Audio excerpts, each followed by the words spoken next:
um tom de humildade da minha parte, porque eu também preciso de aprender a ser humilde. Escute o que eu vou te dizer. Por mais que Deus te abençoe, por mais que Deus te use, por mais que Deus te faça prosperar, seja humilde. Glória a Deus. Por mais que Deus te dê visões, por mais que Deus te leve a lugares que talvez nunca levou ninguém da tua família, da tua parentela, por mais que Deus te faça crescer financeiramente, espiritualmente, psicologicamente, emocionalmente e todos os meios que você imaginar, seja humilde. Amém.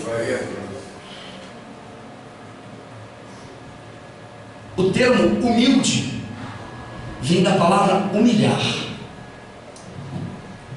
vem daquela conotação, humilhação. Mas deixa eu abrir um parênteses aqui.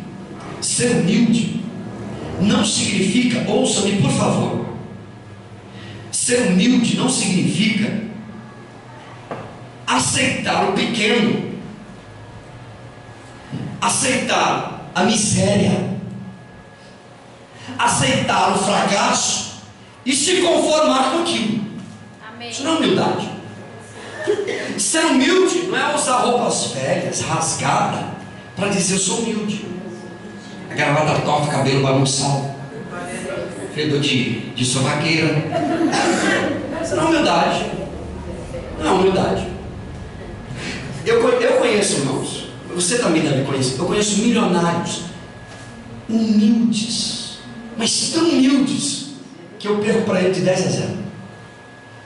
Eu falo, Deus de misericórdia, quanta humildade em cima de tanta riqueza. O sujeito comprou um furor de 35 mil reais. Eu falei, meu Deus, para pôr no quarto dele onde ninguém vai ver, só para ele e para a mulher dele, e pronto, final. Mas é tanta humildade, não é porque ele tem condição de comprar, ele tem capacidade para aquilo, mas é uma humildade de trata como se ele fosse o seu servo. Fica à vontade, senta aqui, você quer comer e vai colocando as coisas na mesa. É uma coisa maluca, irmão. Você chega a dizer para ele, para, chega, que eu estou ficando com vergonha. Eu conheço gente milionária, mas humilde. Eu conheço gente que aprendeu impressionantemente a ser humilde, tendo do bom e do melhor. E é humilde, irmão. Deixa eu te explicar uma coisa aqui rapidinho. Nos dias de Israel, quando uma pessoa, ela tinha a intenção de humilhar uma outra pessoa, existia uma regra, isso era lei em Israel. Se eu quisesse humilhar alguém diante da comunidade, primeiro eu fazia uma convocação, chamava todo mundo, os meus pais, os pais da outra pessoa, a parentela, todo mundo.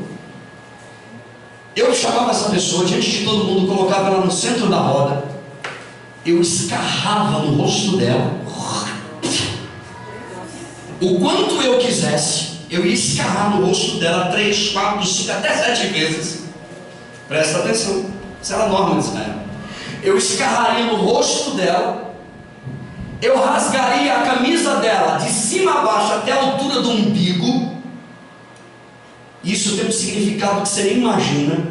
A exposição do umbigo na época de Israel. As sandálias do pé dele ou dela era arrancada. Ela teria que andar descalço. E para finalizar, rasgava-se a roupa do sujeito ou da sujeita, a calça dela, na altura das nádegas, rasgava tudo e deixava tudo exposto, o reino do norte e o reino do sul. Ficava exposto para todo mundo ver, e o vale de Cedron no meio. Isso é Bíblia, irmão. Falando da Bíblia. Deixa eu explicar melhor. Digamos que o garotão resolveu deitar com a garota, com a mocinha, escondido. E aí, ele se negasse a assumir ela, a assumir, não sumir com ela, mas assumir ela. Ela ia falar para o pai: papai, o fulano de tal, ele saiu comigo e não quer me assumir. O pai dizia: então vamos resolver isso agora. Chamava o pai da menina, a família do menino, do rapaz, chamava todo mundo da parentela, colocava ele no meio. Você tem duas alternativas: ou você assume ela, ou você vai ser humilhado diante da comunidade.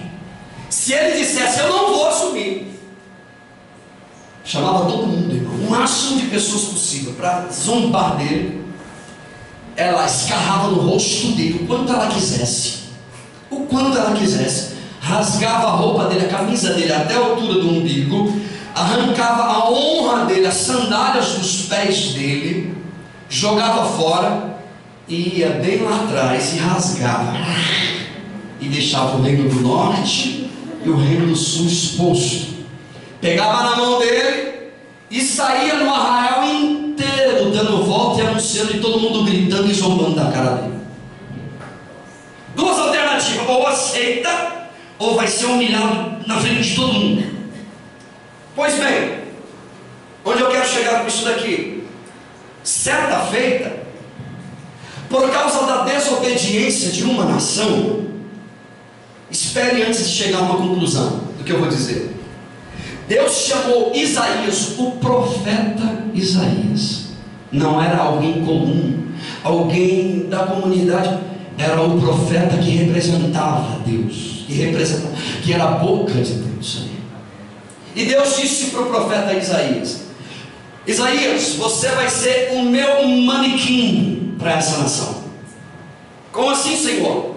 Você vai tirar as sandálias dos seus pés e vão rasgar e deixar o reino do norte e o reino do sul exposto. Há quem diga,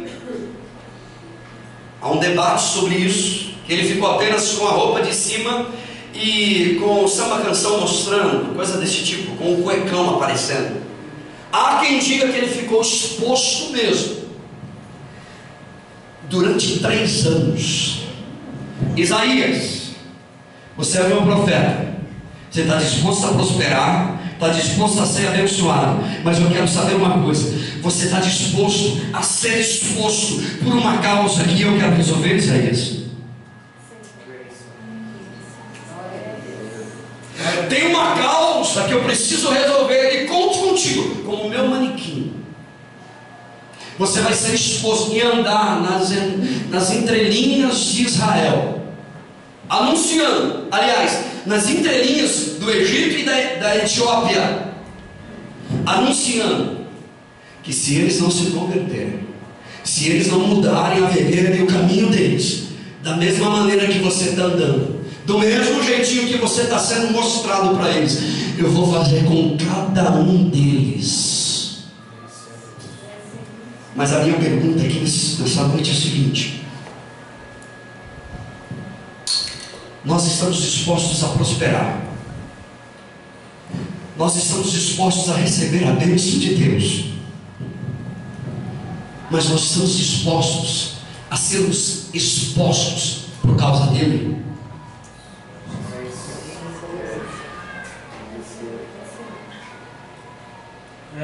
2017, irmãos, eu já subi aqui umas 2 vezes e disse: quando Deus te chamou, Deus me chamou, Ele colocou as 2 mãos dele sobre a nossa cabeça, Ele nos abençoou, Ele nos fez uma promessa, Ele ungiu a nossa cabeça com óleo, mas Ele nos deu uma ordem. É a 3ª vez que eu estou dizendo isso daqui. Isaías era um profeta de honra. Isaías era a boca de Deus para aquela nação. Todos tinham Isaías como um grande profeta, porém ele tinha 2 alternativas apenas: deixar o orgulho de profeta, de servo do Senhor, que Deus honra,